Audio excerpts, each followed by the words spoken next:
Today, a blast from the past. Here's a Russian paper I bought in Moscow 35 years ago. 35 years ago today, on the 12th of June 1990, the Congress of People's Deputies of the Russian Soviet Federative Socialist Republic, the largest of the Soviet republics, adopted a declaration on state sovereignty of the RSFSR. The following year, the Soviet Union fell apart, and Russia and the other Soviet republics became independent states. Today, the 12th of June, is a national holiday in Russia, Russia Day. Now, in June 1990, I was on my year abroad in Moscow. There I am. I was studying Russian at university, and I spent 1989-1990 in the Russian capital. And at the time, I used to subscribe to Arguments and Facts. I subscribed to it because it was incredibly popular, and it sold out fast in the newspaper kiosks in Moscow. It was a very different kind of newspaper from the publication it is now. Back then, it embraced perestroika, glasnost, and the reforms of Mikhail Gorbachev.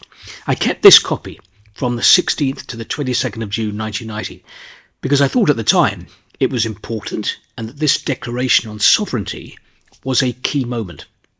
Rereading the 1990 declaration, Article 14 caught my eye in the light of events today, particularly Russia's war in Ukraine. The RSFSR declares its adherence to universally recognized principles of international law and the readiness to live in peace and harmony with all countries and peoples, to take all measures not to permit confrontation in international, interrepublic and inter-ethnic relations, and in so doing, upholding the interests of the peoples of Russia. Commenting after the declaration was adopted, the first deputy chairman of the RSFSR Supreme Soviet, Ruslan Khasbolatov, is quoted here as saying that we haven't declared ourselves a state independent of the USSR. We believe that Russia's fate lies within the USSR. But the following year, the leaders of Russia, Ukraine and Belarus signed an accord that basically consigned the USSR to history. It's interesting reading some of the other articles here, like this one, Europe of the Future, with or without blocs. Recent events in Eastern Europe raise doubts about the survival of the Warsaw Pact, but also of NATO. Can the Soviet Union carry out its economic reforms without help from Western countries?